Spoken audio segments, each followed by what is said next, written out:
ਵਾਹਿਗੁਰੂ ਜੀ ਕਾ ਖਾਲਸਾ, ਵਾਹਿਗੁਰੂ ਜੀ ਕੀ ਫਤਿਹ।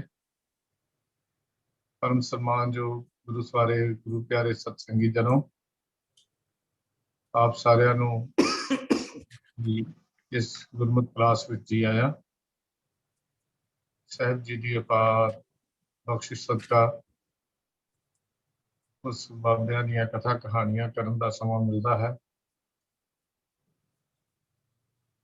ਗੁਰੂ ਦੀ ਕਿਰਪਾ ਨਾਲ, ਗੁਰੂ ਦੀ ਬਖਸ਼ਿਸ਼ ਨਾਲ ਹੀ ਇਹ ਸਮਾਂ ਪ੍ਰਾਪਤ ਹੁੰਦਾ ਹੈ। ਪਰ ਜੀਵਨ ਦਾ ਉਹੀ ਸਮਾਂ ਸਫਲ ਹੈ ਜਿਸ ਸਮੇਂ ਅੰਦਰ ਅਸੀਂ ਗੁਰੂ ਦੀ ਕੀਰਤੀ ਕਰਕੇ, ਵਿਚਾਰ ਕੇ, ਅਮਲ ਕਰਕੇ ਜ਼ਿੰਦਗੀ ਵਿੱਚ ਉਸ ਨੂੰ ਅੱਗੇ ਤੋਰੀ ਸਮਾਂ ਸਫਲ ਗਿਣਿਆ ਜਾਂਦਾ ਹੈ।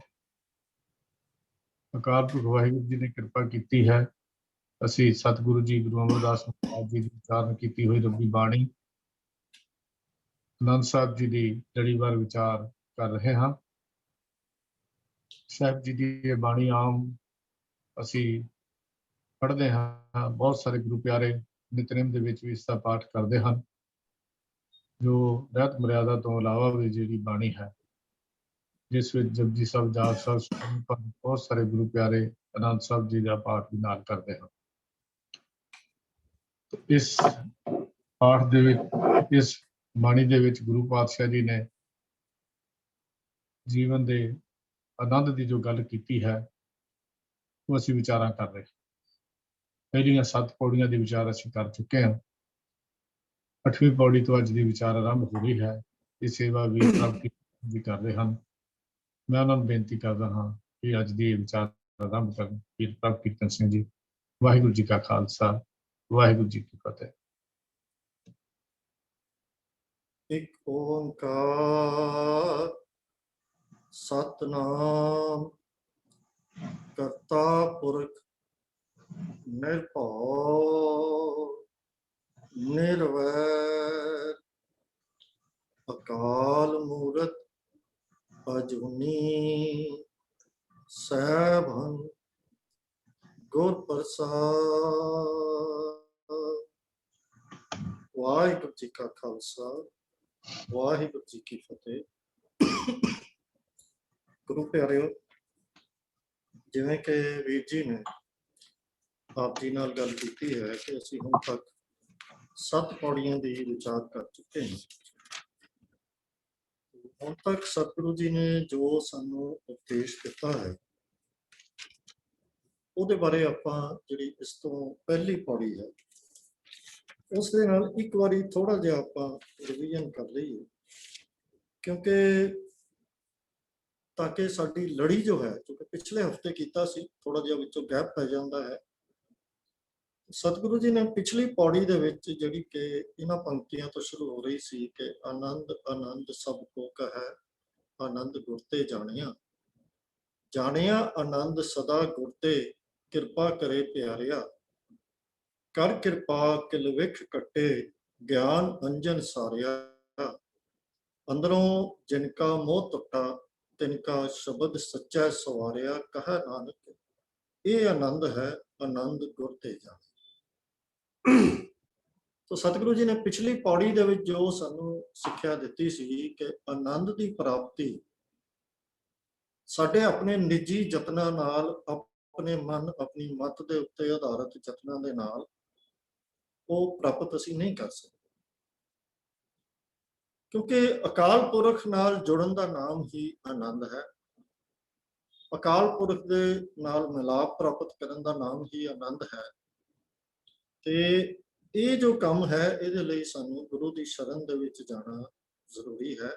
ਇਹੀ ਗੁਰਮਤਿ ਸਿਧਾਂਤ ਹੈ ਤੇ ਇਹੀ ਸਤਿਗੁਰੂ ਜੀ ਪਿਛਲੀ ਪੌੜੀ ਦੇ ਵਿੱਚ 2-3 ਵਾਰੀ ਸਾਨੂੰ ਉਹਨਾਂ ਨੇ ਸਮਝਾਇਆ ਹੈ ਕਿ ਆਨੰਦ ਦੀ ਪ੍ਰਾਪਤੀ ਗੁਰੂ ਤੋਂ ਹੀ ਹੋ ਸਕਦੀ ਹੈ। ਕਿ ਜਦੋਂ ਗੁਰੂ ਕਿਰਪਾ ਕਰਤਾ ਹੈ, ਸਾਡੇ ਮਨ ਦੇ ਵਿੱਚ ਜਿਹੜੇ ਪਾਪ ਹਨ, ਮੰਦੇ ਕਰਮਾਂ ਦਾ ਜੋ ਅਸਰ ਹੁੰਦਾ ਹੈ ਉਹਨੂੰ ਕੱਟਦਾ ਹੈ। ਜਿਹੜੇ ਸਾਡੇ ਮਨ ਦੇ ਵਿੱਚ, ਜਦੋਂ ਅਸੀਂ ਕੋਈ ਮੰਦਾ ਕਰਮ ਕਰਦੇ ਹਾਂ, ਚੰਗਾ ਕਰਮ ਕਰਦੇ ਹਾਂ, ਤੇ ਸਾਡੇ ਮਨ ਦੇ ਵਿੱਚ ਇੱਕ ਛਾਪ ਛੱਡੀ ਜਾਂਦੀ ਹੈ ਜਿਹੜੀ ਸਾਨੂੰ ਬਾਰ-ਬਾਰ ਉਹ ਕੰਮ ਨੂੰ ਦੁਬਾਰਾ ਕਰਨ ਲਈ ਪ੍ਰੇਰਨਾ ਦਿੰਦੀ ਹੈ। ਬਸ ਪਾਪ ਇਸੇ ਦਾ ਹੀ ਨਾਮ ਹੈ, ਜਦੋਂ ਮੰਦੇ ਕੰਮਾਂ ਦਾ ਅਸਰ ਸਾਡੇ ਮਨ ਤੇ ਐਸਾ ਪਵੇ ਕਿ ਸਾਨੂੰ ਬਾਰ-ਬਾਰ ਮੰਦੇ ਕੰਮਾਂ ਵੱਲ ਪ੍ਰੇਰਨਾ ਕਰੇ, ਇਹੀ ਪਾਪ ਹੈ। ਤੇ ਜਦੋਂ ਸਾਡਾ ਮਨ ਮੰਦੇ ਕਰਮਾਂ ਵੱਲੋਂ ਹਟ ਕੇ ਚੰਗੇ ਕਰਮਾਂ ਵੱਲ ਲੱਗ ਪਵੇ, ਇਹਦਾ ਰਸਤਾ ਮੁੜ ਜਾਵੇ, ਤਾਂ ਫਿਰ ਉਸ ਤੋਂ ਬਾਅਦ ਇਉਂ ਸਮਝਿਓ ਕਿ ਕਿਲਵਿਖ ਪਾਪ ਕੱਟੇ ਗਏ। ਤੇ ਇਹਦੇ ਵਾਸਤੇ ਸਤਿਗੁਰੂ ਜੀ ਨੇ ਕਿਹਾ ਸੀ ਕਿ ਇਹ ਤਾਂ ਹੀ ਮੁਮਕਿਨ ਹੈ ਜਦੋਂ ਗੁਰੂ ਗਿਆਨ ਦਾ ਸੁਰਮਾ ਸਾਡੇ ਅੱਖਾਂ ਦੇ ਵਿੱਚ ਪਾਵੇ, ਕਿਉਂਕਿ ਗਿਆਨ ਦੇ ਪ੍ਰਾਪਤੀ ਦੇ ਨਾਲ ਹੀ ਅੰਦਰੋਂ ਸਾਡਾ ਜੋ ਮੋਹ ਹੈ, ਇੱਕ ਇਮੋਸ਼ਨਲ ਅਟੈਚਮੈਂਟ ਹੈ ਸੰਸਾਰੀ ਵਸਤਾਂ ਦੇ ਨਾਲ, ਉਹ ਕੱਟੀ ਜਾ ਸਕਦੀ ਹੈ। ਤੇ ਫਿਰ ਜਿਹੜਾ ਹੈ ਉਹ ਸੱਚੇ ਸ਼ਬਦ ਸਵਾਰੇ, ਸ਼ਬਦ ਸੱਚਾ ਸਵਾਰਿਆ ਭਾਵ ਫਿਰ ਸਾਡੇ ਜੀਵਨ ਦੇ ਵਿੱਚ ਪੂਰੀ ਤਰ੍ਹਾਂ ਪਲਟਾ ਆ ਜਾਂਦਾ ਹੈ। ਸਾਡਾ ਜਿਵੇਂ ਆਪਾਂ ਕਹਿੰਦੇ ਹਾਂ ਕਿ ਸ਼ਬਦ ਸੱਚਾ ਸਵਾਰਿਆ, ਕਿ ਸਾਡਾ ਜੀਵਨ ਇੰਨਾ ਬਦਲ ਜਾਂਦਾ ਹੈ ਕਿ ਸਾਡੀ ਬੋਲ ਬਾਣੀ ਹੀ ਦੱਸਦੀ ਹੈ ਕਿ ਸਾਡਾ ਜੀਵਨ ਸਵਰ ਚੁੱਕਾ ਹੈ। ਤੇ ਸਤਿਗੁਰੂ ਜੀ ਕਹਿੰਦੇ ਹਨ ਕਿ ਆਨੰਦ ਗੁਰੂ ਤੋਂ ਹੀ ਪ੍ਰਾਪਤ ਹੋ ਸਕਦਾ ਹੈ। ਹੁਣ ਇਸੇ ਵਿਸ਼ੇ ਨੂੰ ਹੀ ਸਤਿਗੁਰੂ ਹੋਰ ਅੱਗੇ ਤੋਰਦੇ ਹਨ, ਕਿਉਂਕਿ ਇਹ ਉਪਦੇਸ਼ ਜਿਹੜਾ ਗੁਰੂ ਦੇ ਨਾਲ ਜੁੜਨ ਦਾ ਹੈ, ਇਹ ਇੱਕ ਕਨਸਟੈਂਟ ਹਰ ਪੌੜੀ ਦੇ ਵਿੱਚ ਸਾਨੂੰ, ਜਾਂ ਹਰ ਇੱਕ ਦੋ ਪੌੜੀਆਂ ਦੇ ਬਾਅਦ ਦੁਬਾਰਾ ਸਤਿਗੁਰੂ ਨੇ ਸਾਨੂੰ ਰਿਵਾਈਜ਼ ਕਰਾਉਣਾ ਹੈ। ਵੈਸੇ ਤਾਂ ਇਹ ਹਰ ਥਾਂ ਤੇ ਗੁਰਬਾਣੀ ਦੇ ਵਿੱਚ ਸਾਨੂੰ ਬਾਰ-ਬਾਰ ਦ੍ਰਿੜ ਕਰਾਇਆ ਜਾਂਦਾ ਹੈ। ਤਾਂ ਅੱਜ ਦੀ ਪੌੜੀ ਜਿਹੜੀ ਆਪਾਂ ਵਿਚਾਰ ਕਰਨੀ ਹੈ, ਉਹਦੀ ਵਿਚਾਰ ਤੋਂ ਪਹਿਲੇ ਆਓ ਇੱਕ ਵਾਰ ਉਹਦਾ ਪਾਠ ਕਰ ਲਈਏ ਜੀ। ਬਾਬਾ ਜਿਸ ਤੋਂ ਦੇ ਸੋਈ ਜਨ ਪਾਵੇ, ਪਾਵੇ ਤਾਂ ਸੋ ਜਨ ਦੇ ਜਿਸਨੋਂ, ਹੋਰ ਕਿਆ ਕਰੇ ਵਿਚਾਰਿਆ, ਇੱਕ ਭਰਮ ਭੁੱਲੇ ਫਿਰੈ ਦਹ ਦਿਸ, ਇੱਕ ਨਾਮ ਲਾਗ ਸਵਾਰਿਆ, ਗੁਰ ਪ੍ਰਸਾਦੀ ਮਨ ਭਇਆ ਨਿਰਮਲ, ਜਿੰਨਾ ਭਾਣਾ ਭਾਵੇ, ਕਹੈ ਨਾਨਕ ਜਿਸ ਦੇ ਪਿਆਰੇ, ਸੋਈ ਜਨ ਪਾਵੇ। ਸਤਿਗੁਰੂ ਫਰਮਾ ਰਹੇ ਹਨ, ਬਾਬਾ ਜਿਸ ਤੋਂ ਦੇ ਸੋਈ ਜਨ ਪਾਵੇ। ਇੱਥੇ ਬਾਬਾ ਸ਼ਬਦ ਸਤਿਗੁਰੂ ਜੀ ਨੇ ਵਰਤਿਆ ਹੈ ਉਸ ਹਰੀ ਵਾਸਤੇ, ਅਕਾਲ ਪੁਰਖ ਵਾਸਤੇ, ਵਾਹਿਗੁਰੂ ਜੀ ਦੇ ਵਾਸਤੇ। ਜਿਸ ਤੋਂ ਦੇ, ਜਿਸ ਨੂੰ ਤੂੰ ਦਿੰਦਾ ਹੈ। ਕੀ ਦਿੰਦਾ ਹੈ? ਉਹ ਜੋ ਵਿਸ਼ਾ ਹੈ ਇਸ ਬਾਣੀ ਦਾ, ਉਸ ਪ੍ਰਭੂ ਦੇ ਨਾਲ ਮਿਲਾਪ ਦਾ ਆਨੰਦ, ਜਿਹਨੂੰ ਆਨੰਦ ਕਿਹਾ ਗਿਆ ਹੈ। ਇਸ ਪੂਰੀ ਬਾਣੀ ਦਾ ਵਿਸ਼ਾ ਹੀ ਇਹ ਹੈ ਕਿ ਅਸੀਂ ਆਨੰਦ ਦੀ ਪ੍ਰਾਪਤੀ ਕਿਵੇਂ ਕਰਨੀ ਹੈ। ਜਿਵੇਂ ਪਹਿਲੇ ਦਿਨ ਅਸੀਂ ਗੱਲ ਕੀਤੀ ਸੀ, ਆਨੰਦ ਦੇ ਅਰਥ ਜਿਵੇਂ ਆਮ ਦੁਨਿਆਵੀ ਆਨੰਦ, ਮਜ਼ਾ, ਸੁੱਖ ਦੀ ਗੱਲ ਅਸੀਂ ਕਰਦੇ ਹਾਂ, ਇੱਥੇ ਉਹ ਨਹੀਂ ਹਨ। ਇੱਥੇ ਆਨੰਦ ਦੇ ਵਾਸਤੇ ਗੁਰਬਾਣੀ ਦੇ ਵਿੱਚ ਅਨੇਕਾਂ ਸ਼ਬਦ ਵਰਤੇ ਗਏ ਹਨ, ਜਿਨ੍ਹਾਂ ਵਿੱਚ ਗੋਬਿੰਦ ਮਿਲਣ ਵੀ ਕਿਹਾ ਗਿਆ ਹੈ, ਅੰਮ੍ਰਿਤ ਵੀ ਕਿਹਾ ਗਿਆ ਹੈ, ਨਾਮ ਦੀ ਪ੍ਰਾਪਤੀ ਵੀ ਕਿਹਾ ਗਿਆ ਹੈ। ਦਰਅਸਲ ਇਹ ਸਾਰੇ ਸਮਾਨ ਅਰਥਕ ਅਵਸਥਾਵਾਂ ਦਾ ਵਰਣਨ ਹੈ।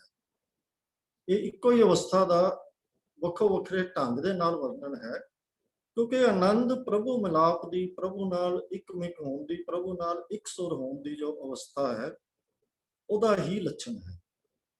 ਤਾਂ ਸਤਿਗੁਰੂ ਜੀ ਕਹਿ ਰਹੇ ਹਨ ਕਿ हे ਪ੍ਰਭੂ ਜੀ, ਜਿਸ ਨੂੰ ਤੁਸੀਂ ਆਤਮਿਕ ਆਨੰਦ ਦੀ ਦਾਤ ਦਿੰਦੇ ਹੋ, ਸੋਈ ਜਨ ਪਾਵੇ, ਉਹੀ ਮਨੁੱਖ ਨੂੰ ਪ੍ਰਾਪਤ ਕਰਦਾ।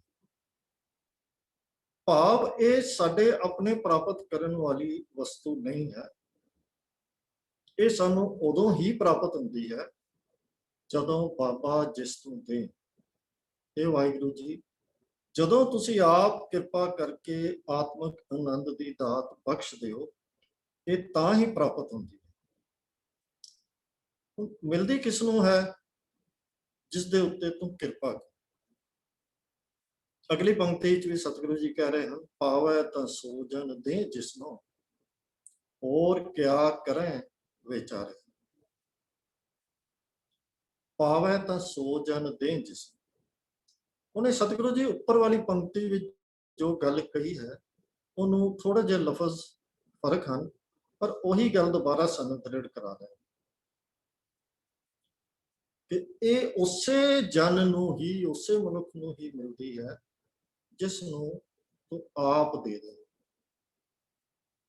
ਭਾਵ ਸਤਿਗੁਰੂ ਜੀ ਨੇ ਦੋ ਪੰਕਤੀਆਂ ਹਾਲੇ ਪੂਰੀਆਂ ਨਹੀਂ ਹੋਈਆਂ ਤੇ ਇਹ ਸੁਨੇਹਾ ਸਾਨੂੰ ਦੋ ਵਾਰੀ ਦੇ ਦਿੱਤਾ ਹੈ ਕਿ ਭਾਈ, ਪ੍ਰਭੂ ਦੇ ਨਾਲ ਮਿਲਾਪ ਦੀ, ਆਤਮਿਕ ਆਨੰਦ ਦੀ ਪ੍ਰਾਪਤੀ ਕੇਵਲ ਤੇ ਕੇਵਲ ਉਸੇ ਵਿਅਕਤੀ ਨੂੰ ਹੋ ਸਕਦੀ ਹੈ ਜਿਸ ਦੇ ਉੱਤੇ ਉਹ ਪ੍ਰਭੂ ਆਪ ਕਿਰਪਾ ਕਰਕੇ ਉਸ ਨੂੰ ਇਹ ਦਾਤ ਬਖਸ਼ ਦੇ। ਸਤਿਗੁਰੂ ਜੀ ਕਹਿ ਰਹੇ ਹਨ ਕਿ ਪਾਵੈ ਤਾਂ ਸੋ ਜਨ ਦੇ ਜਿਸਨੋਂ। ਹੁਣ ਅਗਲੀ ਪੰਕਤੀ ਦੇ ਵਿੱਚ ਦੂਜੀ ਅਵਸਥਾ ਆਪ ਡਿਸਕ੍ਰਾਈਬ ਕਰ ਰਹੇ ਹਨ, ਹੋਰ ਕਿਆ ਕਰਾਂ ਵਿਚਾਰ, ਹੋਰ ਕਿਆ ਕਰਾਂ। ਹੋਰ ਦਾ ਭਾਵ ਹੋ ਗਿਆ ਕਿ ਦੂਜੇ, ਹੋਰ ਵਿਚਾਰਿਆ ਭਾਵ ਦੂਜੇ ਵਿਚਾਰੇ ਜੀਵ ਕਿਆ ਕਰੇ, ਕੀ ਕਰਨ, ਭਾਵ ਕੁਝ ਨਹੀਂ ਕਰ ਸਕਦੇ। ਹੁਣ ਸਤਿਗੁਰੂ ਜੀ ਨੇ ਦੋ ਹਿੱਸਿਆਂ 'ਚ ਸਾਨੂੰ ਵੰਡ ਦਿੱਤਾ। ਇੱਕ ਤਾਂ ਉਹ ਜਿਨ੍ਹਾਂ ਨੂੰ ਪ੍ਰਭੂ ਆਨੰਦ ਦੀ ਦਾਤ ਬਖਸ਼ ਦਿੰਦਾ ਹੈ, ਔਰ ਜਿਹੜੇ ਬਾਕੀ ਹਨ ਉਹਨਾਂ ਨੂੰ ਸਤਿਗੁਰੂ ਜੀ ਨੇ ਇੱਕ ਲਫ਼ਜ਼ ਵਰਤ ਕੇ ਉਹਨਾਂ ਦੀ ਹਾਲਤ ਨੂੰ ਡਿਸਕ੍ਰਾਈਬ ਕਰ ਦਿੱਤਾ, ਵਿਚਾਰੇ। ਉਹ ਵਿਚਾਰੇ ਹਨ ਜਿਨ੍ਹਾਂ ਨੂੰ ਆਨੰਦ ਦੀ ਦਾਤ ਪ੍ਰਾਪਤ ਨਹੀਂ। ਉਹਨਾਂ ਨੂੰ ਪ੍ਰਾਪਤ ਕਿਉਂ ਨਹੀਂ ਹੁੰਦੀ? ਹੋਰ ਕਿਆ ਕਰਾਂ ਵਿਚਾਰਿਆ, ਕਿਆ ਕਰਾਂ, ਇਹ ਇੱਕ ਸਵਾਲ ਹੈ ਕਿ ਉਹ ਕੀ ਕਰਨ, ਭਾਵ ਉਹ ਕੁਝ ਨਹੀਂ ਕਰ ਸਕਦੇ। ਕਿਉਂਕਿ ਜਿਨ੍ਹਾਂ ਨੂੰ ਇਹ ਦਾਤ ਦੀ ਪ੍ਰਾਪਤੀ ਨਹੀਂ ਹੋ ਰਹੀ ਉਹ ਕੁਝ ਨਹੀਂ ਕਰ ਸਕਦੇ, ਉਹ ਵਿਚਾਰੇ ਹਨ। ਵਿਚਾਰਾ ਅਸੀਂ ਕਿਹਨੂੰ ਕਹਿੰਦੇ ਹਾਂ? ਵਿਚਾਰਾ ਉਹ ਹੁੰਦਾ ਹੈ ਜਿਹਦੇ ਵਿੱਚ ਆਪਣੀ ਸਮਰੱਥਾ ਨਾ ਹੋਵੇ, ਤਾਕਤ ਨਾ ਹੋਵੇ, ਤੇ ਉਹਦਾ ਵਾਸਤਾ ਕਿਸੇ ਡਾਢੇ ਦੇ ਨਾਲ ਪੈ ਜਾਵੇ, ਤਾਂ ਫਿਰ ਕਹਿੰਦੇ ਨੇ ਇਹ ਵਿਚਾਰੇ ਨੇ ਉੱਥੇ ਕੀ ਕਰਨਾ ਸੀ। ਉਹ ਵਿਚਾਰੇ ਹਨ, ਭਾਵ ਉਹਨਾਂ ਦਾ ਪਾਲਾ ਤੇ ਕਿਸੇ ਡਾਢੇ ਨਾਲ ਪਿਆ ਹੋਇਆ ਹੈ ਕਿ ਕਿਆ ਕਰਾਂ, ਉਹ ਕੀ ਕਰ ਸਕਦੇ ਹਨ, ਭਾਵ ਕੁਝ ਨਹੀਂ ਕਰ ਸਕਦੇ। ਉੱਥੇ ਤਾਂ ਉਹ ਕੁਝ ਕਰਨ ਦੀ ਅਵਸਥਾ ਵਿੱਚ ਹੀ ਨਹੀਂ ਹਨ, ਹਾਲਤ ਵਿੱਚ ਹੀ ਨਹੀਂ ਹਨ। ਤਾਂ ਇਹ ਕਿਹੜੀ ਅਵਸਥਾ, ਹਾਲਤ ਹੈ ਜਿਹਦਾ ਸਤਿਗੁਰੂ ਜੀ ਜ਼ਿਕਰ ਕਰ ਰਹੇ ਹਨ ਕਿ ਉਹ ਮਾਇਆ ਦੇ ਵਸ ਪਏ ਹੋਏ ਹਨ। ਉਹਨਾਂ ਵਿਚਾਰਿਆਂ ਦੀ ਮਾਇਆ ਦੇ ਹੜ ਅੱਗੇ ਪੇਸ਼ ਹੀ ਨਹੀਂ ਜਾਂਦੀ, ਕੁਝ ਨਹੀਂ ਕਰ ਸਕਦੇ ਮਾਇਆ ਦੇ ਹੜ। ਜਿਵੇਂ ਆਪਾਂ ਅੱਗੇ ਵੀ ਗੱਲ ਕੀਤੀ ਸੀ, ਇੱਕ ਉਹ ਵਿਅਕਤੀ ਹਨ ਜਿਹੜੇ ਪ੍ਰਭੂ ਜੀ ਦੇ ਨਾਲ ਜੁੜੇ ਹੋਏ ਹਨ, ਜਿਹੜੇ ਆਨੰਦ ਦੀ ਅਵਸਥਾ ਤੱਕ ਪਹੁੰਚ ਜਾਂਦੇ, ਤੇ ਦੂਜੇ ਉਹ ਹਨ ਜਿਹੜੇ ਪ੍ਰਭੂ ਜੀ ਦੇ ਨਾਲ ਨਹੀਂ ਜੁੜੇ। ਉਹ ਪ੍ਰਭੂ ਜੀ ਨਾਲ ਨਹੀਂ ਜੁੜੇ, ਸਗੋਂ ਪ੍ਰਭੂ ਜੀ ਦੀ ਰਚਨਾ ਦੇ ਨਾਲ ਜੁੜ ਗਏ, ਜਿਹਨੂੰ ਅਸੀਂ ਮਾਇਆ ਕਹਿ ਦਿੰਦੇ। ਕਿਉਂਕਿ ਪ੍ਰਭੂ ਜੀ ਦੀ ਰਚਨਾ ਅਸੀਂ ਮਾਇਆ ਉਹਨੂੰ ਕਹਿੰਦੇ ਹੀ ਉਦੋਂ ਹਾਂ ਜਦੋਂ ਉਹ ਸਾਡੇ ਮਨ ਉੱਤੇ, ਸਾਡੇ ਜੀਵਨ ਉੱਤੇ ਐਸਾ ਪ੍ਰਭਾਵ ਪਾ ਲੈਂਦੀ ਹੈ ਕਿ ਉਹ ਸਾਨੂੰ ਪ੍ਰਭੂ ਜੀ ਤੋਂ ਵਿਛੋੜ ਦਿੰਦੀ, ਫਿਰ ਉਹ ਮਾਇਆ ਬਣ ਜਾਂਦੀ। ਕਿਉਂਕਿ ਅਸਲ ਦੇ ਵਿੱਚ ਇਹ ਜੋ ਰਚਨਾ ਹੈ ਇਹ ਮਨੁੱਖ ਦੇ ਮਦਦ ਦੇ ਵਾਸਤੇ ਹੈ, ਤਾਂ ਕਿ ਉਹ ਆਪਣੇ ਜੀਵਨ ਦਾ ਮਨੋਰਥ ਪ੍ਰਾਪਤ ਕਰ ਸਕੇ। ਇਹ ਸਭ ਕੁਝ ਮਦਦ ਵਾਸਤੇ ਹੈ, ਉਹਦੇ ਰਸਤੇ ਨੂੰ ਸੁਖਾਲਾ ਕਰਨ ਵਾਸਤੇ ਹੈ, ਪਰ ਸਾਨੂੰ ਵਰਤਨ ਦੀ ਜਾਚ ਚਾਹੀਦੀ ਹੈ।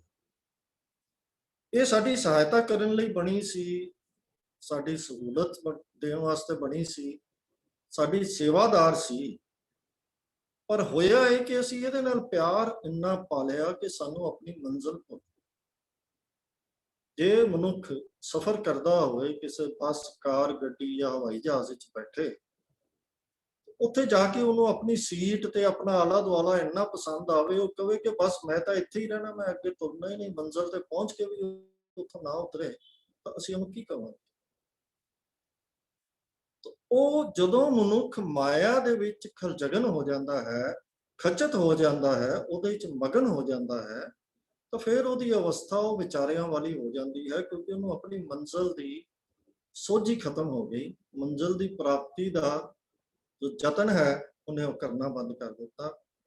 ਮੰਜ਼ਿਲ ਦੀ ਪ੍ਰਾਪਤੀ ਕਰਨ ਲਈ ਉਹਨੂੰ ਕੀ ਗਿਆਨ ਚਾਹੀਦਾ ਹੈ, ਕੀ ਮੱਤ ਚਾਹੀਦੀ ਹੈ, ਕਿਹਦੀ ਮਦਦ ਲੈਣੀ ਹੈ, ਉਹ ਉਹਨੂੰ ਭੁੱਲ ਜਾਂਦਾ ਹੈ। ਉਹ ਬਸ ਮਾਇਆ ਦੇ ਨਾਲ ਹੀ ਉਹ ਖਚਤ ਹੋ ਜਾਂਦਾ ਹੈ। ਤਾਂ ਇਹ ਅਵਸਥਾ ਹੋ ਗਈ ਵਿਚਾਰੇ ਦੀ। ਬਿਲਕੁਲ ਉਸੇ ਤਰ੍ਹਾਂ ਇੱਕ ਆਦਮੀ ਜੋ ਹੁਣ ਗੱਡੀ 'ਚੋਂ ਉਤਰਨ ਤੋਂ ਨਾ ਕਰ ਦੇਵੇ ਕਿ ਮੈਂ ਤਾਂ ਭਾਈ ਉਤਰਨਾ ਨਹੀਂ, ਮੈਨੂੰ ਤਾਂ ਇਹ ਸੀਟ ਹੀ ਇੰਨੀ ਕੰਫਰਟੇਬਲ ਹੈ, ਇੰਨੀ ਪਸੰਦ ਆਈ ਹੈ, ਮੈਂ ਤਾਂ ਇੱਥੇ ਹੀ ਰਹਿਣਾ ਹੈ। ਇਹ ਸਾਡੀ ਹਾਲਤ ਬਿਲਕੁਲ ਉਹੀ ਗੱਲ ਹੈ। ਇਹ ਚੀਜ਼ਾਂ ਸਾਡੀ ਸਹੂਲਤ ਵਾਸਤੇ ਸਨ, ਪਰ ਅਸੀਂ ਇਹਨਾਂ ਦੇ ਨਾਲ ਖਚਤ ਹੋ ਕੇ ਆਪਣਾ ਰਾਹ ਭੁੱਲ ਗਏ, ਮੰਜ਼ਿਲ ਭੁੱਲ ਗਏ, ਉਹ ਪਿਆਰਾ ਪ੍ਰੀਤਮ ਭੁੱਲ ਗਿਆ ਜਿਹਦੇ ਤੱਕ ਅਸੀਂ ਜਾ ਰਹੇ ਸੀ, ਤੇ ਸਾਨੂੰ ਰਾਹ ਤੇ ਚੱਲਣਾ ਵੀ ਭੁੱਲ ਗਿਆ, ਵੀ ਚੱਲ ਰਹੇ ਹਾਂ ਜਾਂ ਨਹੀਂ ਚੱਲ ਰਹੇ, ਸਾਨੂੰ ਇਹ ਵੀ ਭੁੱਲ ਗਿਆ, ਅਸੀਂ ਕਦੀ ਧਿਆਨ ਹੀ ਨਹੀਂ ਕੀਤਾ। ਤਾਂ ਹੁਣ ਕੀ ਹੋਇਆ ਕਿ ਇਹ ਜਿਹੜੀ ਰਚਨਾ ਹੈ ਇਹ ਹੁਣ ਮਾਇਆ ਦਾ ਰੂਪ ਧਾਰ ਗਈ ਤੇ ਸਾਡਾ ਮਾਲਕ ਬਣ ਕੇ ਬੈਠ ਗਈ। ਇਹਨੇ ਸਾਨੂੰ ਆਪਣਾ ਗੁਲਾਮ ਬਣਾ ਲਿਆ। ਜੋ ਜਿਹਦੇ ਬਾਰੇ ਗੁਰਬਾਣੀ ਚ ਆਂਦਾ ਹੈ ਕਿ ਇਹ ਤੀਨ ਲੋਕ ਕੀ ਪਿਆਰੀ, ਉਹ ਸਾਡੀ ਵੀ ਮਾਲਕ ਬਣ ਕੇ ਬੈਠ ਗਈ ਤੇ ਅਸੀਂ ਉਹਦੇ ਗੁਲਾਮ ਬਣ ਗਏ। ਤੇ ਗੁਲਾਮ ਦੀ ਅਵਸਥਾ ਹੀ ਵਿਚਾਰੇ ਵਾਲੀ ਹੁੰਦੀ ਹੈ, ਉਹਦੇ ਹੱਥ ਵੱਸ ਕੁਝ ਨਹੀਂ ਹੁੰਦਾ। ਸਤਿਗੁਰੂ ਜੀ ਕਹਿ ਰਹੇ ਹਨ ਕਿ ਇੱਕ ਤਾਂ ਉਹ ਹਨ ਜਿਨ੍ਹਾਂ ਦੇ ਉੱਤੇ ਅਕਾਲ ਪੁਰਖ ਦੀ ਕਿਰਪਾ ਹੋ ਗਈ, ਉਹਨੂੰ ਅਕਾਲ ਪੁਰਖ ਨੇ ਬਖਸ਼ਿਸ਼ ਕਰ ਦਿੱਤੀ ਤੇ ਆਨੰਦ ਦੀ ਦਾਤ ਪ੍ਰਾਪਤ ਕਰਨ ਦੇ ਰਸਤੇ ਦੇ ਉੱਤੇ ਤੋਰ ਦਿੱਤਾ।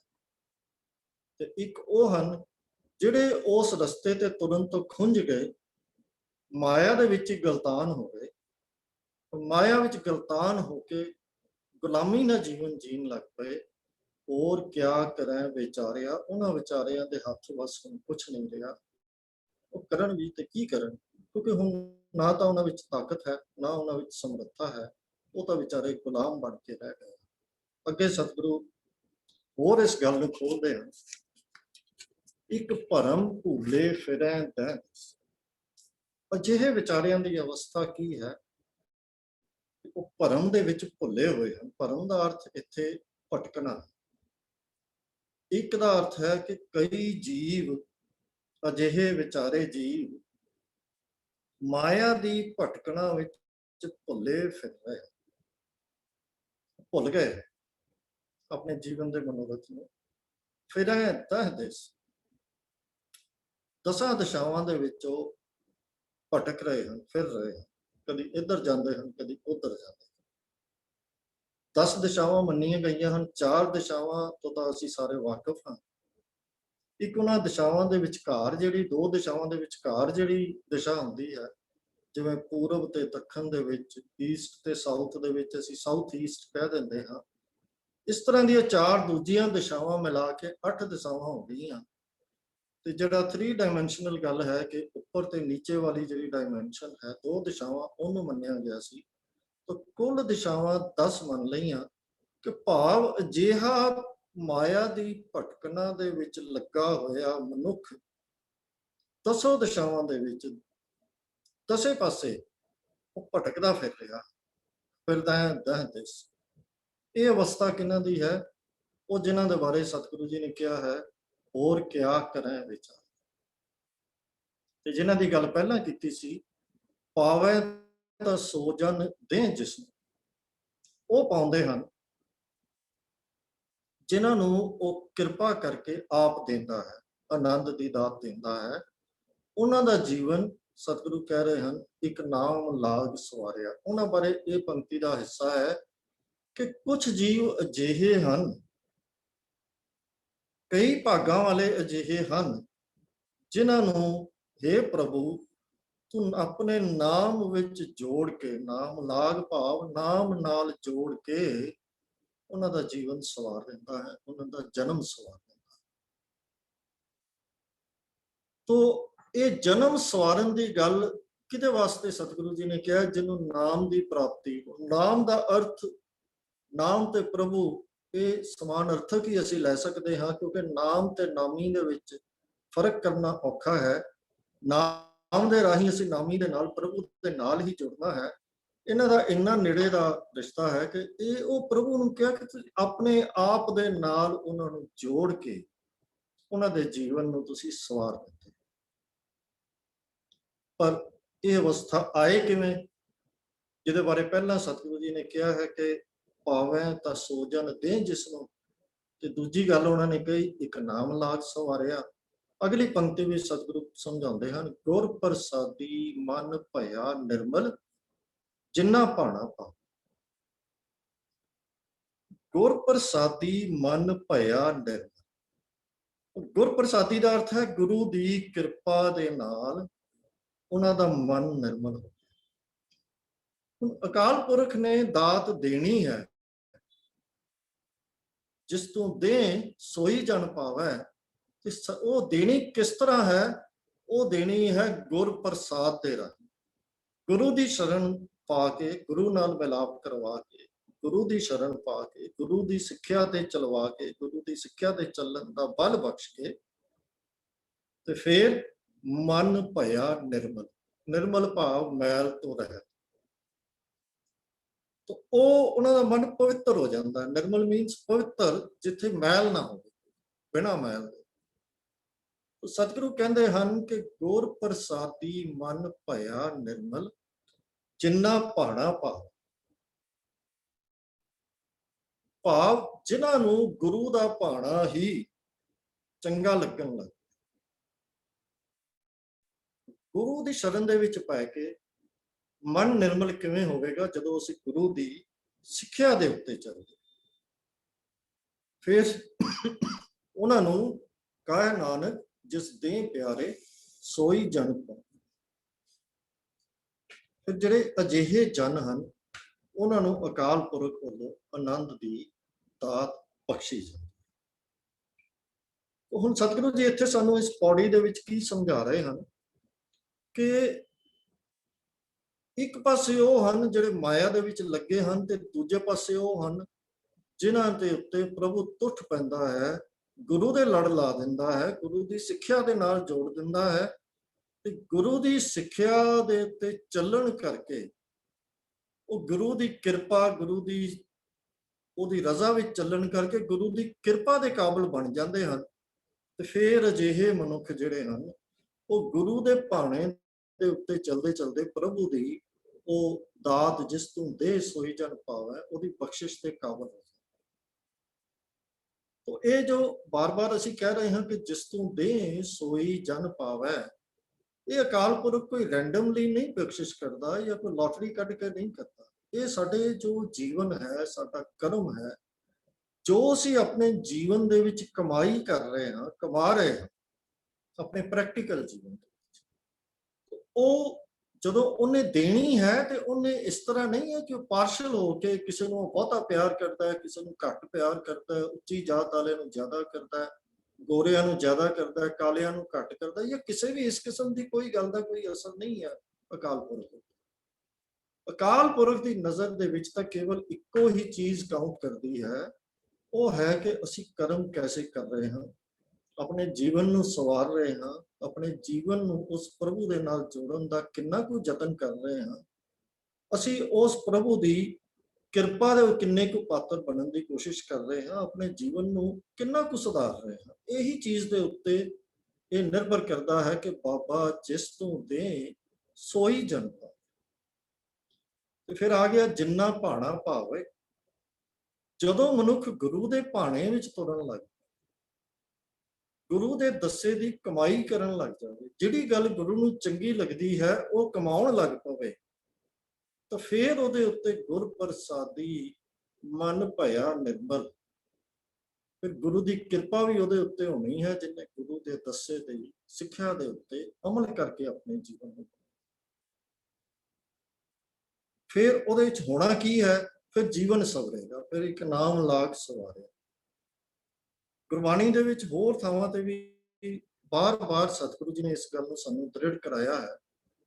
ਆਪਨੇ ਇੱਕ ਜਗ੍ਹਾ ਫਰਮਾਇਆ, ਮਨ ਮੇਰੇ ਸਤਿਗੁਰ ਕੈ ਭਾਣੈ ਚੱਲ, ਨਿਜ ਘਰ ਵਸੈ ਅੰਮ੍ਰਿਤ ਪੀਵੈ ਤਾਂ ਸੁਖ ਲਹੈ। ਗੁਰੂ ਦੇ ਭਾਣੇ ਉੱਤੇ ਚੱਲ, ਉਹ ਕੰਮ ਕਰ ਜਿਹੜੇ ਗੁਰੂ ਨੂੰ ਚੰਗੇ ਲੱਗਦੇ, ਜਿਹੜੇ ਗੁਰੂ ਨੇ ਤੈਨੂੰ ਕਰਨ ਲਈ ਕਹੇ ਨੇ, ਉਹਨਾਂ ਦੇ ਉੱਤੇ ਅਮਲ ਕਰ। ਨਿਜ ਘਰ ਵਸੈ, ਫਿਰ ਤੂੰ ਆਪਣੇ ਮਨ ਦੇ ਵਿੱਚ ਟਿਕ ਜਾਵੇਂਗਾ।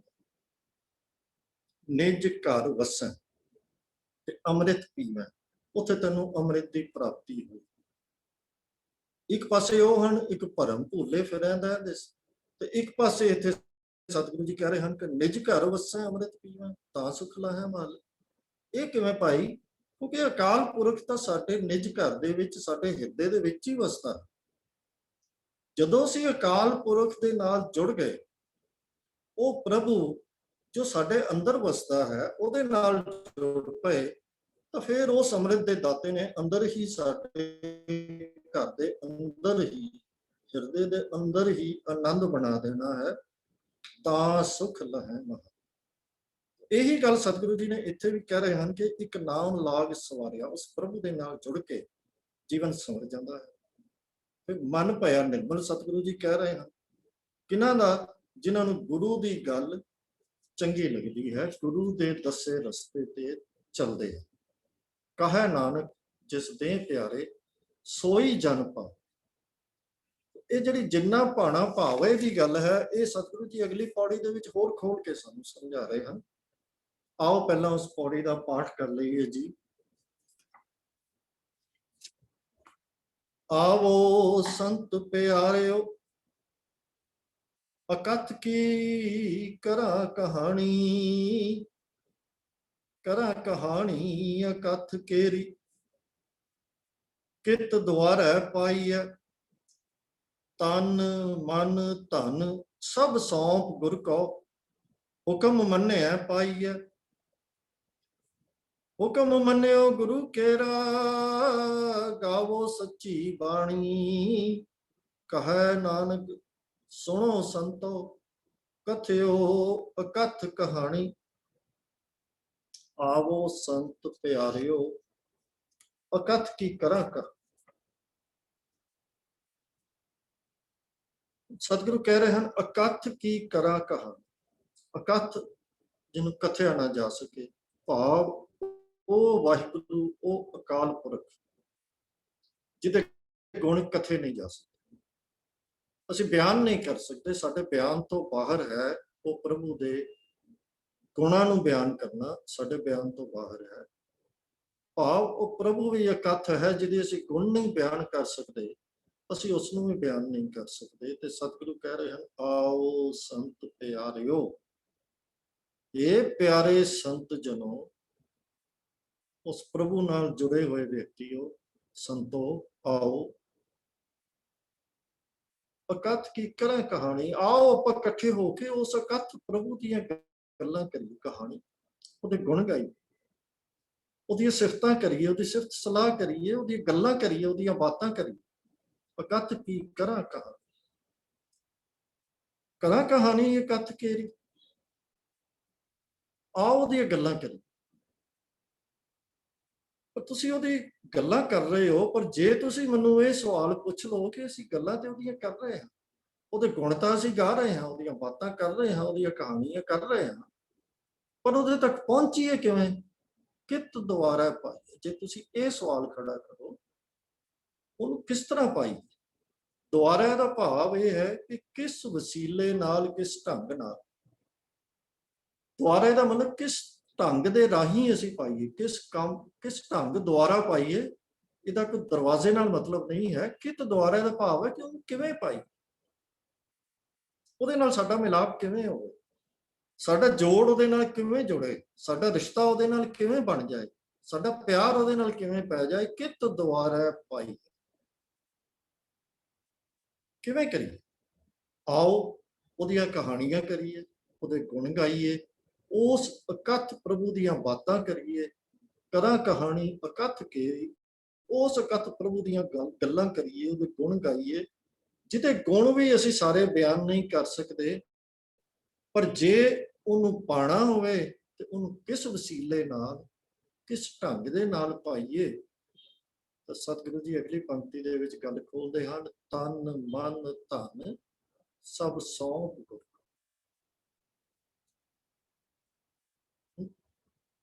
ਤੁਸੀਂ ਆਪਣਾ ਤਨ ਮਨ ਤੇ ਧਨ ਜਿਹੜਾ ਹੈ, ਭਾਵ ਆਪਣਾ ਸਾਰਾ ਕੁਝ, ਜਿਹੜਾ ਕਿ ਪਿਛਲੀ ਪੌੜੀ ਦੇ ਵਿੱਚ ਸਤਿਗੁਰਾਂ ਨੇ ਗੱਲ ਕੀਤੀ ਸੀ ਕਿ ਮਾਇਆ ਦੇ ਨਾਲ ਜੁੜੇ ਹੋਏ ਇੱਕ ਵਿਅਕਤੀ ਹਨ, ਜਿਨ੍ਹਾਂ ਨੂੰ ਉਹਨਾਂ ਨੇ ਕਿਹਾ ਸੀ ਕਿਆ ਕਰਾਂ ਵਿਚਾਰਿਆ। ਮਾਇਆ ਦੇ ਨਾਲ ਜੁੜੇ ਹੋਏ ਸਾਨੂੰ ਸਮਝਾ ਰਹੇ ਹਨ ਕਿ ਉਹ ਮਾਇਆ ਨਾਲੋਂ ਜੋੜ ਆਪਣਾ ਛੱਡ ਕੇ ਤੁਸੀਂ ਜੋੜ ਕਿੱਥੇ ਬਣਾਓ, ਤਨ ਮਨ ਧਨ ਸਭ ਸੌਂਪ ਗੁਰ। ਤੁਸੀਂ ਆਪਣਾ ਤਨ ਮਨ ਧਨ ਸਭ ਕੁਝ ਗੁਰੂ ਦੇ ਹਵਾਲੇ ਕਰ ਦਿਓ। ਸੌਂਪ ਭਾਵ ਗੁਰੂ ਦੇ ਹਵਾਲੇ ਕਰ ਦਿਓ ਤੇ ਹੁਕਮ ਮੰਨਿਆ ਪਾਈ।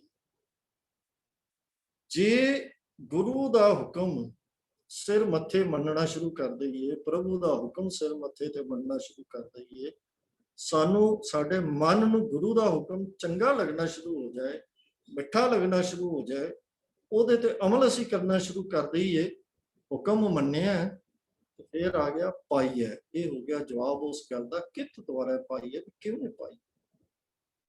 ਪਾਉਣ ਦਾ ਢੰਗ ਹੋ ਗਿਆ ਕਿ ਗੁਰੂ ਦੇ ਅੱਗੇ ਤਨ ਮਨ ਧਨ ਸਭ ਸੌਂਪ ਗੁਰ ਕੋ।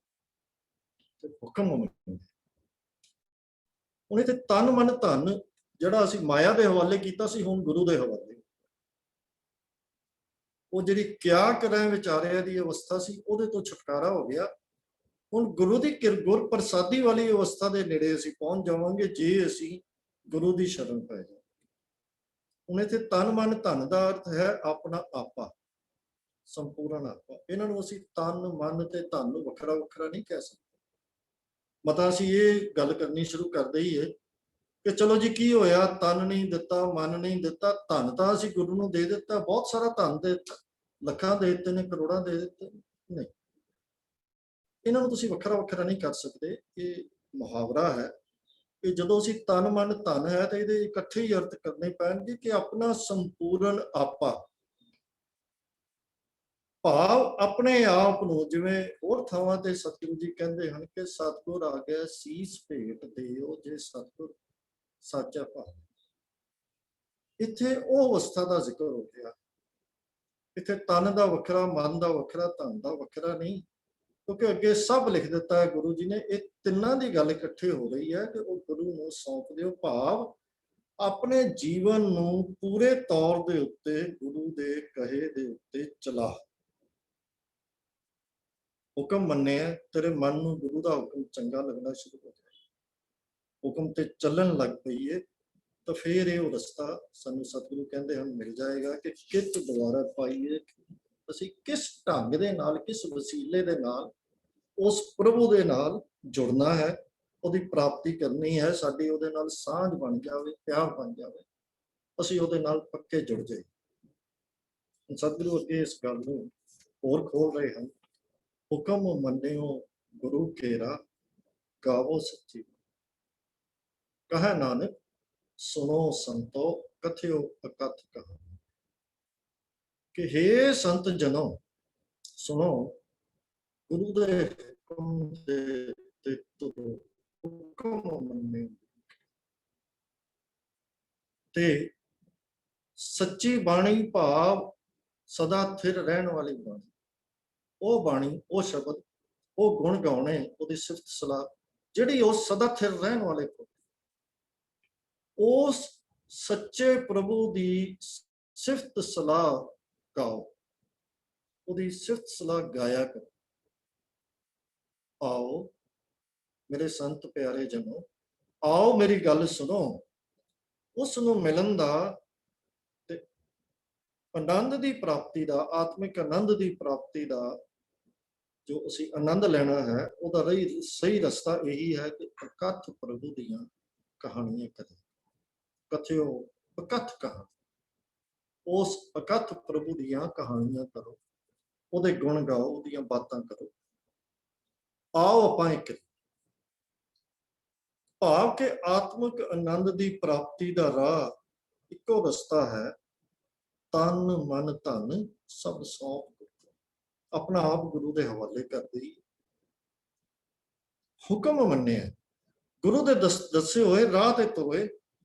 ਜੇ ਅਸੀਂ ਤੁਰਦੇ ਰਵਾਂਗੇ, ਉਸ ਦੀ ਸਿਫਤ ਸਲਾਹ ਕਰਦੇ ਰਵਾਂਗੇ, ਗਾਵੋ ਸੱਚੀ ਬਾਣੀ, ਉਹਦੀ ਸੱਚੀ ਸਿਫਤ ਸਲਾਹ, ਸੱਚੇ ਪ੍ਰਭੂ ਦੀ, ਸਦਾ ਥਿਰ ਪ੍ਰਭੂ ਦੀ ਸਿਫਤ ਸਲਾਹ ਕਰਦੇ ਰਵਾਂਗੇ, ਤੇ ਫਿਰ ਆਨੰਦ ਬਣੇਗਾ। ਸਤਿਗੁਰੂ ਜੀ ਇੱਥੇ ਜੋ ਜ਼ਿਕਰ ਕਰ ਰਹੇ ਹਨ, ਪ੍ਰਭੂ ਦੀ ਸਿਫਤ ਸਲਾਹ ਨਾਲ ਜੁੜਨਾ ਹੈ, ਉਹਦੇ ਗੁਣ ਗਾਉਣੇ ਹਨ, ਗੁਰੂ ਦਾ ਹੁਕਮ ਮੰਨਣਾ ਹੈ। ਹੁਣ ਗੁਰੂ ਦਾ ਹੁਕਮ ਮੰਨਣਾ ਕੀ ਹੈ? ਉਸ ਪ੍ਰਭੂ ਦੀ ਸਿਫਤ ਸਲਾਹ ਹੀ, ਉਹ ਸਿਫਤ ਸਲਾਹ ਕਰਨੀ, ਗੁਣ ਗਾਉਣੇ, ਨਾਮ ਸਿਮਰਨ ਕਰਨਾ, ਇਹੀ ਗੁਰੂ ਦਾ ਹੁਕਮ ਮੰਨਣਾ ਹੈ, ਇਹੀ ਗੁਰੂ ਦੀ ਸੇਵਾ ਕਰਨੀ ਹੈ, ਇਹੀ ਗੁਰੂ ਦੀ ਰਜ਼ਾ ਦੇ ਵਿੱਚ ਰਹਿਣਾ। ਗੁਰੂ ਦੇ ਹਰ ਹੁਕਮ ਦਾ ਤੱਤ ਸਾਰ ਇਹੀ ਹੈ। ਗੁਰੂ ਦਾ ਹੁਕਮ ਹੀ ਉਹ ਹੈ, ਉਸ ਪ੍ਰਭੂ ਦੇ ਨਾਲ ਜੁੜ ਜਾ। ਹੁਣ ਆਪਣੇ ਜੀਵਨ ਨੂੰ ਗੁਰੂ ਦੇ ਦੱਸੇ ਦੇ ਮੁਤਾਬਕ ਢਾਲਣਾ ਹੀ ਗੁਰੂ ਦਾ ਹੁਕਮ ਮੰਨਣਾ। ਇੱਥੇ ਸਤਿਗੁਰੂ ਜੀ ਨੇ ਜਿਹੜੇ ਸ਼ਬਦ ਵਰਤੇ ਹਨ, ਉਹਨਾਂ ਦੀ ਵੀ ਵਿਸ਼ੇਸ਼ ਮਹੱਤਤਾ ਹੈ ਕਿ ਤਨ ਮਨ ਧਨ ਸਭ ਸੌਂਪ।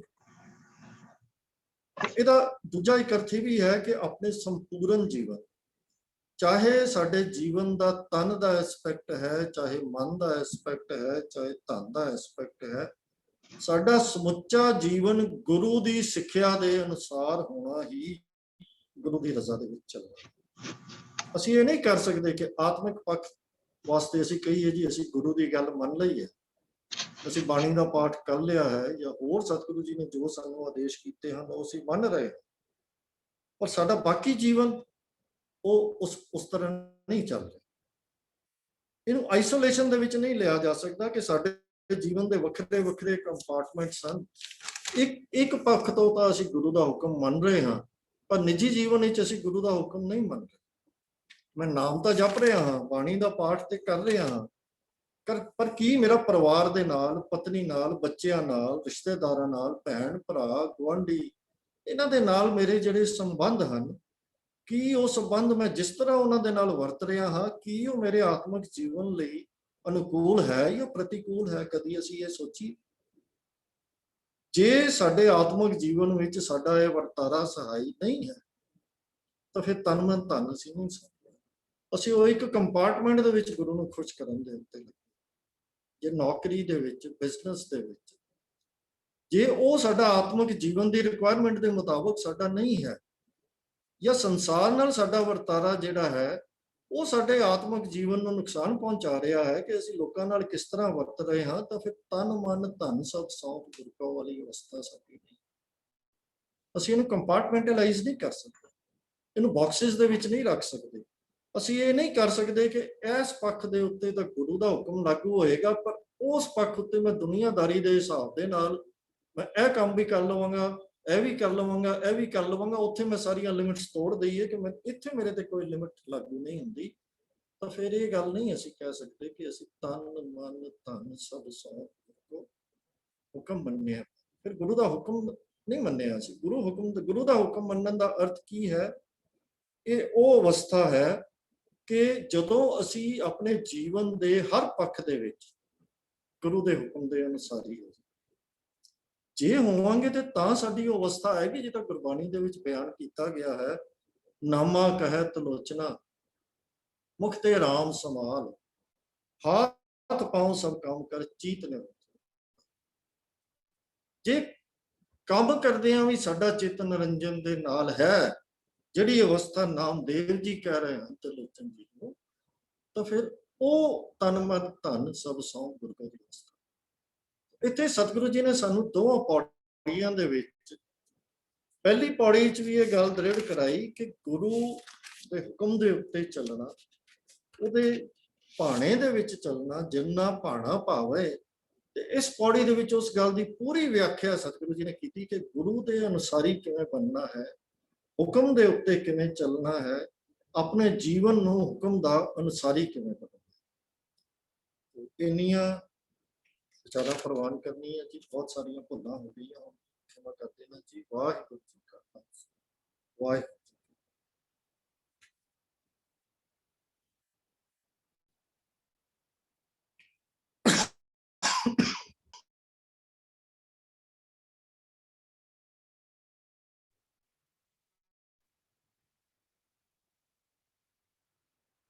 अजीत सिंह जी अनम्यूट कर लो।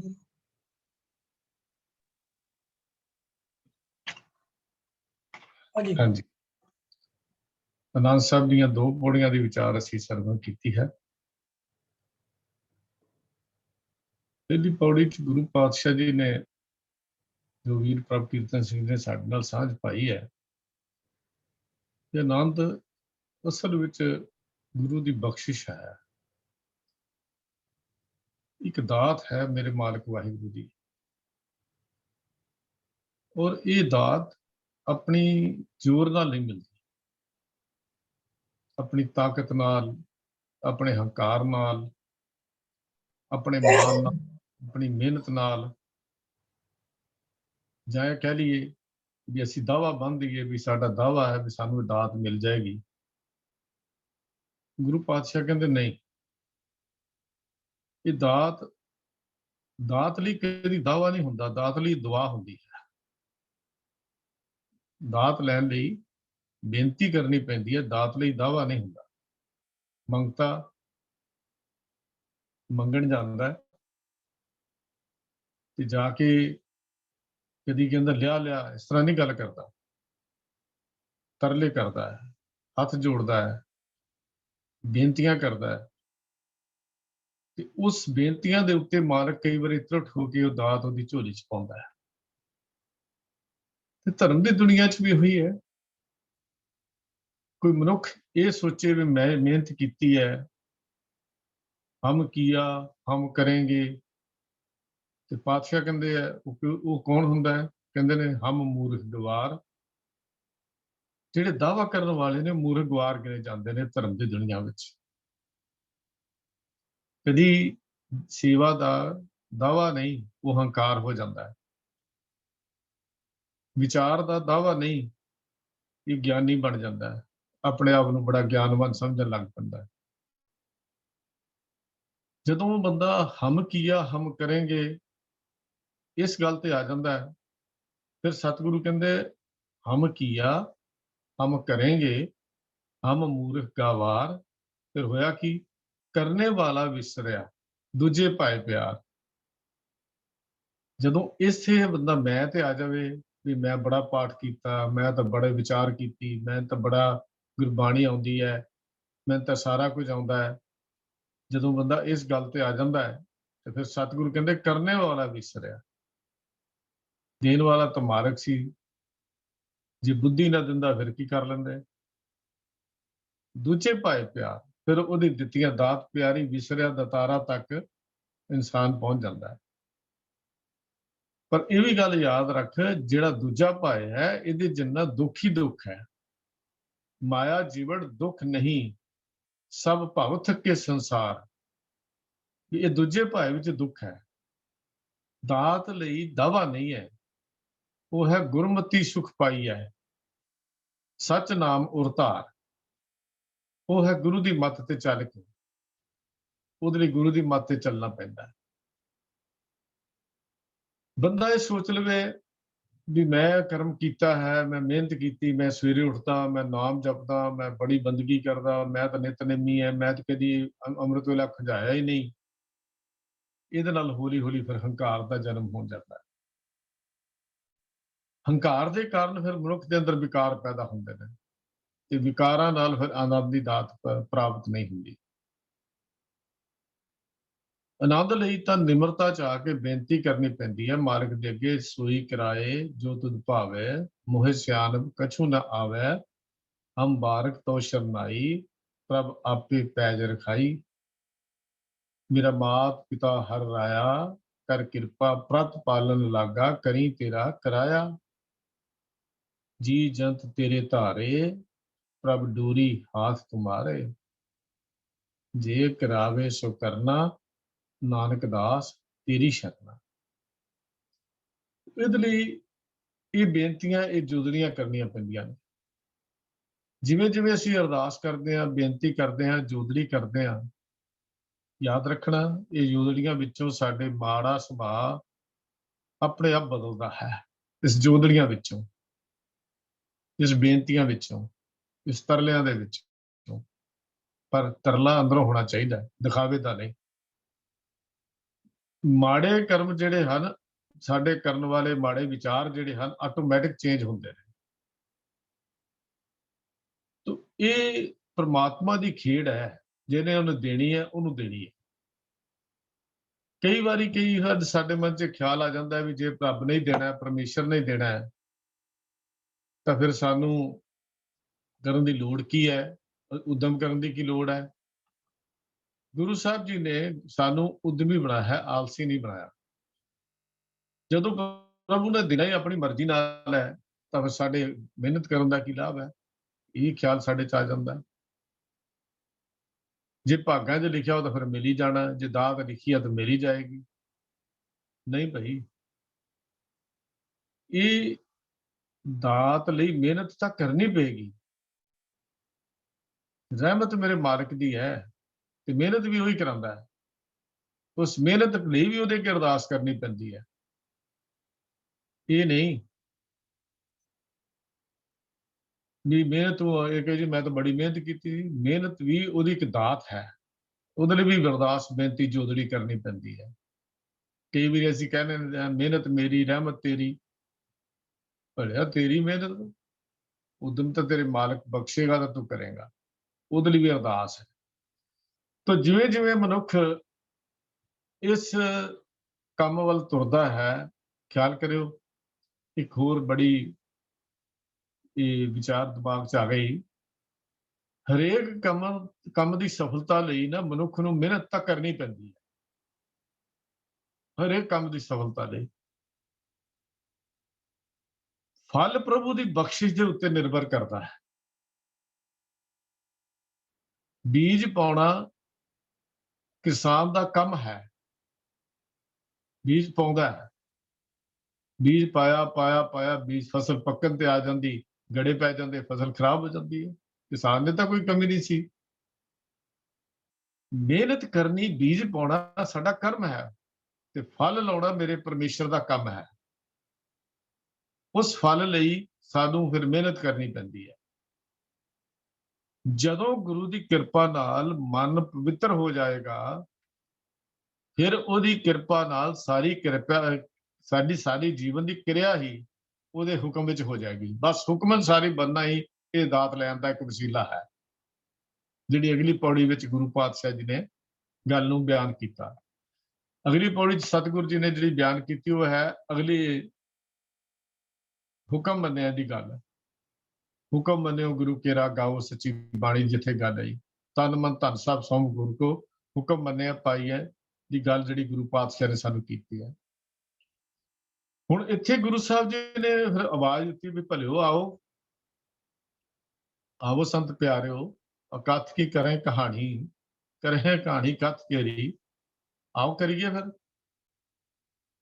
ਇੱਥੇ ਗੁਰੂ ਜੀ ਨੇ ਗੁਰਸਿੱਖ ਸੰਤ ਕਿਹਨੂੰ ਕਿਹਾ? ਗੁਰਸਿੱਖਾਂ ਨੂੰ, ਗੁਰੂ ਕੇ ਪਿਆਰਿਆਂ ਨੂੰ। ਕਿਸੇ ਚਿੱਟੇ ਵਾਲੇ, ਪੀਲੇ ਵਾਲੇ, ਭਗਵੇ ਬੇਸ ਵਾਲੇ, ਗੇਰੂਏ ਰੰਗ ਦੇ ਕੱਪੜੇ ਪਾਉਣ ਵਾਲੇ ਭੇਖੀਆਂ ਨੂੰ ਗੁਰੂ ਜੀ ਨੇ ਸੰਤ ਨਹੀਂ ਬਣਾਇਆ। ਸਾਡੇ ਮਨ 'ਚ ਇੱਕ ਬੜਾ ਭੁਲੇਖਾ ਹੋ ਜਾਂਦਾ ਵੀ ਜਿਹਨੇ ਪੱਗ ਗੋਲ ਬੰਨ ਲਈ ਉਹੀ ਸੰਤ ਹੈ, ਜਾਂ ਜਿਹਨੇ ਲਿਬਾਸ ਵੀ ਦੂਜਾ ਪਾ ਲਿਆ ਲੰਬਿਆ ਉਹੀ ਸੰਤ ਹੈ। ਸਤਿਗੁਰੂ ਜੀ ਨੇ ਗੁਰਸਿੱਖ ਬੱਚਿਆਂ ਨੂੰ ਸੰਤ ਪਦ ਦੇ ਨਾਲ ਨਵਾਜਿਆ ਹੈ ਤੇ ਸੰਤ ਭਲੇ ਗੁਰਸਿੱਖ ਹੈ ਜਿਨ ਨਾਹੀ ਚਿੰਤ ਪਰਾਈ ਦੁੱਖਾਂ, ਜਿੰਤ ਪਰਾਈ ਚੁੱਖਾ। ਵੀ ਉਹ ਸੰਤ ਭਲੇ ਗੁਰਸਿੱਖ ਹੈ ਕਿਹੜੇ? ਜਿਨ੍ਹਾਂ ਨੂੰ ਚਿੰਤਾ ਨਹੀਂ ਹੈ, ਜਿਹੜੇ ਗੁਰੂ ਦੇ ਹੁਕਮ ਚੱਲਣਾ ਸਿੱਖ ਲੈਂਦੇ ਨੇ। ਤਾਂ ਇਹ ਜਿਹੜੀ ਪੌੜੀ ਗੁਰੂ ਪਾਤਸ਼ਾਹ ਨੇ ਸਾਨੂੰ ਬਖਸ਼ਿਸ਼ ਕੀਤੀ ਹੈ, ਇਹਦੇ 'ਚ ਸਤਿਗੁਰੂ ਨੇ ਕਿਹਾ ਵੀ ਇੱਕ ਤਾਂ ਕਥ ਦੀ ਪ੍ਰਭੂ ਦੀਆਂ ਕਹਾਣੀਆਂ ਕਰਨੀਆਂ, ਫਿਰ ਜੋ ਕੁਝ ਆਪਣੇ ਕੋਲ ਹੈ ਗੁਰੂ ਦੇ ਅੱਗੇ ਸਮਰਪਿਤ ਕਰ ਦੇਣਾ। ਦੇਖੋ ਗੁਰੂ ਜੀ ਨੇ ਜਿਸ ਪੌੜੀ ਦੀ ਜਿਹੜੀਆਂ ਗੱਲਾਂ ਸਾਨੂੰ ਸਮਝਾਈਆਂ, ਪਹਿਲੀ ਹੈ ਅਕਥ ਦੀਆਂ ਕਹਾਣੀਆਂ ਕਰਨੀਆਂ, ਫਿਰ ਆਪਣਾ ਆਪ ਨੂੰ ਸਮਰਪਿਤ ਕਰ ਦੇਣਾ। ਤੀਜਾ ਹੈ ਹੁਕਮ ਰਜ਼ਾਈ ਚੱਲਣ ਦੀ ਜਾਚ ਸਿੱਖਣੀ, ਹੁਕਮੀ ਬੰਦੇ ਬਣਨਾ, ਗੁਰੂ ਦਾ ਹੁਕਮ ਮੰਨਣਾ। ਤੇ ਅਗਲੀ ਹੈ ਸੱਚੀ ਬਾਣੀ ਦਾ ਵਿਚਾਰ ਕਰਨੀ, ਗਾਣਾ, ਵਿਚਾਰਨਾ ਸੱਚੀ ਬਾਣੀ ਦੀ। ਇੱਥੇ ਕੱਚੀ ਤੇ ਸੱਚੀ ਦੀ ਵੀ ਗੱਲ ਗੁਰੂ ਪਾਤਸ਼ਾਹ ਨੇ ਸਾਨੂੰ ਸਮਝਾ ਦਿੱਤੀ ਹੈ। ਸਮਰੱਥ ਕੰਥ ਦੀਆਂ ਕਹਾਣੀਆਂ ਜਦੋਂ ਅਸੀਂ ਕਰਦੇ ਹਾਂ, ਜਦੋਂ ਉਹਦੇ ਕਹਾਣੀਆਂ ਵਿੱਚੋਂ ਫਿਰ ਉਹਦੇ ਗੁਣਾਂ ਦਾ ਪਤਾ ਲੱਗਦਾ ਹੈ, ਉਹਦੇ ਪਰਉਪਕਾਰ ਦਾ ਪਤਾ ਲੱਗਦਾ ਹੈ, ਪ੍ਰਭੂ ਨੂੰ ਪ੍ਰਾਪਤ ਕਰਨ ਦੀ ਜੁਗਤੀ ਮਿਲਦੀ ਹੈ। ਜਦੋਂ ਅਸੀਂ ਕਹਿੰਦੇ ਜੋਗਰ ਕਹੇ ਸੋਈ ਭਲ ਮਾਨੋ, ਹਰ ਹਰ ਕਥਾ ਨਿਰਾਲੀ, ਜਦੋਂ ਇੱਥੇ ਅਸੀਂ ਪਹੁੰਚਦੇ ਹਾਂ, ਇਸ ਨਿਰਾਲੀ ਕਥਾ ਦਾ ਫਿਰ ਮਨ ਦੇ ਉੱਤੇ ਅਸਰ ਪੈਂਦਾ ਹੈ। ਹਰੀ ਦੀ ਨਿਰਾਲੀ ਕਥਾ ਦਾ ਮਨ ਤੇ ਅਸਰ ਪੈਂਦਾ ਹੈ। ਸਹਿਜੇ ਸਹਿਜੇ ਹੌਲੀ ਹੌਲੀ ਫਿਰ ਜੀਵ ਦੀ ਅਵਸਥਾ ਜਿਹੜੀ ਪਹੁੰਚ ਜਾਂਦੀ ਹੈ, ਮੈਂ ਨਾਹੀਂ ਪ੍ਰਭ ਸਭ ਕੁਛ ਤੇਰਾ। ਫਿਰ ਬੰਦਾ ਇੱਥੇ ਪਹੁੰਚ ਜਾਂਦਾ ਹੈ। ਫਿਰ ਦਾਤ ਨਹੀਂ, ਦਾਤਾ ਹੀ ਚਿੱਤੇ ਰਹਿੰਦਾ ਹੈ। ਜਦੋਂ ਅਸੀਂ ਸਹਿਜੇ ਸਹਿਜੇ ਉਹਦੀ ਕਥਾ ਦਾ ਅਸਰ ਸਾਡੇ ਉੱਤੇ ਹੁੰਦਾ ਜਾਂਦਾ ਹੈ, ਫਿਰ ਅਸੀਂ ਇਹੋ ਹੀ ਗੱਲ ਕਹਿੰਦੇ ਹਾਂ। ਗੁਰੂ ਪਾਤਸ਼ਾਹ ਜੀ ਸਾਨੂੰ ਇਹੋ ਹੀ ਗੱਲ ਸਮਝਾਉਂਦੇ ਨੇ ਕਿ ਵੀ ਇਹ ਮੈਂ ਨਾਹੀਂ ਪ੍ਰਭ ਸਭ ਕੁਛ ਤੇਰਾ। ਫਿਰ ਕਹਿੰਦਾ, ਫਿਰ ਅੱਗੋਂ ਬੰਦਾ ਫਿਰ ਇਹ ਵੀ ਗੱਲ ਕਰਦਾ, ਮਾਲਕਾ ਤੇਰਾ ਤੇ ਸਭ ਕੁਛ ਹੈ, ਮੈਂ ਦੇ ਕੀ ਸਕਦਾ, ਆਪਣਾ ਆਪ ਹੀ ਤੇਰੇ ਅੱਗੇ ਅਰਪਣ ਕਰ ਸਕਦਾ ਜੋ ਉਹ ਵੀ ਤੇਰਾ ਦਿੱਤਾ ਹੋਇਆ। ਤਾਂ ਇੱਥੇ ਜਿਹੜੀ ਗੱਲ ਹੈ ਹੁਕਮ ਮੰਨਿਆ ਹੋ ਗਿਆ ਪ੍ਰਵਾਨ ਤਾਂ ਖਸਮੇ ਕਾ ਮਹਿਲ ਪਾਏ ਸੀ, ਜਿਹੜੀ ਗੱਲ ਆਸਾ ਕੀ ਵਾਰ ਵਿੱਚ ਗੁਰੂ ਪਾਤਸ਼ਾਹ ਨੇ ਸਾਨੂੰ ਸਮਝਾਈ ਹੈ, ਕਿਸਮੇ ਭਾਵੇ ਸੋ ਕਰੇ, ਮਨੋ ਚਿੰਦਿਆ ਸੋ ਫਲ ਪਾਏ ਸੀ, ਤਾਂ ਦਰਗੇ ਪੈਦਾ ਜਾਏ ਸੀ। ਦਰਗਾਹ ਦੇ ਵਿੱਚ ਦਰਗਾਹ ਪਦ ਦੇ ਵਿੱਚ ਦਰਗਾਹ ਦੇ ਵਿੱਚ ਤਾਂ ਪਹੁੰਚਦਾ ਹੈ ਤਾਂ ਦਰਗਾਹ ਪੈਦਾ ਜਾਏ ਸੀ ਕਿ ਜਦੋਂ ਮਨੁੱਖ ਬਲ ਬੁੱਧ ਤੇ ਧਨ ਆਪਣਾ ਨਹੀਂ ਸਮਝਦਾ, ਉਦੋਂ ਨਿਮਾਣਾ ਹੋ ਕੇ ਨਿਤਾਣਾ ਹੋ ਕੇ ਗੁਰੂ ਅੱਗੇ ਢਹਿ ਪੈਂਦਾ ਹੈ। ਫਿਰ ਜੋ ਗੁਰੂ ਹੁਕਮ ਕਰਦਾ ਹੈ ਉਹਦੀ ਪਾਲਣਾ ਕਰਦਾ ਹੈ, ਉਹਦੇ ਹੁਕਮ ਵਿੱਚ ਹਰ ਕੁਰਬਾਨੀ ਕਰਨ ਲਈ ਵੀ ਤਿਆਰ ਹੋ ਜਾਂਦਾ ਹੈ, ਆਪਣੇ ਜੀਵਨ ਦੀ ਬਾਜੀ ਵੀ ਖੇਡ ਦਿੰਦਾ ਹੈ। ਫਿਰ ਗੁਰੂ ਪਾਤਸ਼ਾਹ ਕਹਿੰਦੇ ਨੇ ਹੁਕਮ ਮੰਨਿਆ ਹੋਵੇ ਪ੍ਰਵਾਨ, ਤਾਂ ਖਸਮੇ ਕਾ ਮਹਿਲ ਪਾਏ ਸੀ। ਇਹ ਹੈ ਤਨ ਮਨ ਧਨ ਸਭ ਸੌਂਪ ਗੁਰ ਕੋ। ਇਹੋ ਵਿਚਾਰ ਜਾਗੇ ਸੀ ਭਾਈ ਦਇਆ ਰਾਮ ਤੇ ਉਹਨਾਂ ਦੇ 4 ਸਾਥੀਆਂ ਦੇ ਅੰਦਰ, ਜਦੋਂ ਉਹਨਾਂ ਨੇ ਦਸਮ ਪਾਤਸ਼ਾਹ ਗੁਰੂ ਗੋਬਿੰਦ ਸਿੰਘ ਮਹਾਰਾਜ ਦੀ ਚਮਕਦੀ ਹੋਈ ਸ਼ਮਸ਼ੀਰ ਦੇ ਅੱਗੇ ਆਪਣੀਆਂ ਗਰਦਨਾਂ ਝੁਕਾ ਦਿੱਤੀਆਂ ਸਨ ਤੇ ਗਰਦਨਾਂ ਝੁਕਾ ਕੇ ਕਿਹਾ ਸੀ, ਪਾਤਸ਼ਾਹ ਇਹ ਸੀਸ ਤੇਰਾ ਹੈ, ਜਿੱਥੇ ਚਾਹੇ ਇਸ ਨੂੰ ਵਰਤ ਸਕਦਾ ਹੈ।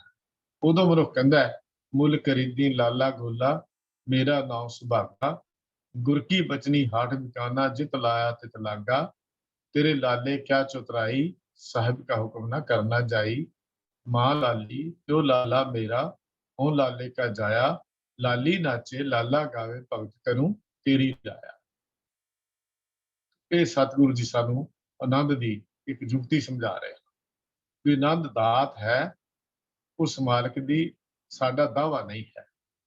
ਸਾਡਾ ਕੰਮ ਜੋ ਮਿਹਨਤ ਗੁਰੂ ਉਦਮ ਅਰਦਾਸ ਕਰਨੀ, ਗੁਰੂ ਤੋਂ ਅੱਗੇ ਮਿਹਨਤ ਕਰਨ ਦੀ, ਉਦਮ ਕਰਨ ਦੀ, ਅੰਮ੍ਰਿਤ ਵੇਲੇ ਦੀ ਸੰਭਾਲ ਦੀ, ਬਾਣੀ ਨਾਲ ਜੁੜਨ ਦੀ, ਬਾਣੇ ਨਾਲ ਜੁੜਨ ਦੀ। ਤਨ ਸੌਂਪਿਆ ਜਾਂਦਾ ਹੈ ਗੁਰੂ ਅੱਗੇ, ਮਨ ਦੀ ਸੌਂਪਣਾ ਬਾਣੀ ਨਾਲ ਹੈ, ਤਨ ਦੀ ਸੌਂਪਣਾ ਗੁਰੂ ਵਾਲੇ ਬਣ ਕੇ ਹੈ, ਧਨ ਦੀ ਸੌਂਪਣਾ ਆਪਣਾ ਕੀਤੀ ਹੋਈ ਕਮਾਈ ਵਿੱਚੋਂ ਗੁਰੂ ਲਈ ਜਾਂ ਲੋੜਵੰਦਾਂ ਲਈ ਭੇਟ ਕਰਦਾ ਹੈ। ਇਹ ਤਨ ਮਨ ਧਨ ਸੌਂਪਣ ਦੀ ਗੱਲ ਗੁਰੂ ਅਮਰਦਾਸ ਮਹਾਰਾਜ ਸੱਚੇ ਪਾਤਸ਼ਾਹ ਸਾਡੀ ਝੋਲੀ 'ਚ ਪਾਉਂਦੇ ਨੇ। ਯਤਨ ਕਰੀਏ ਜਿਸ ਤਰ੍ਹਾਂ ਕਿ ਸਾਡੇ ਕੋਲ ਹੋ ਸਕਦਾ ਹੈ, ਅਸੀਂ ਤਨ ਮਨ ਧਨ ਦੀ ਸੌਂਪਣਾ ਕਰਕੇ ਸਤਿਗੁਰੂ ਦੇ ਦਰ ਤੇ ਸੁਰਖਰੂ ਹੋਈਏ ਜੀ। ਸਤਿਗੁਰੂ ਬਖਸ਼ਿਸ਼ ਕਰਨ, ਗੁਰੂ ਕਿਰਪਾ ਕਰੇ। ਵਾਹਿਗੁਰੂ ਜੀ ਕਾ ਖਾਲਸਾ, ਵਾਹਿਗੁਰੂ ਜੀ ਕੀ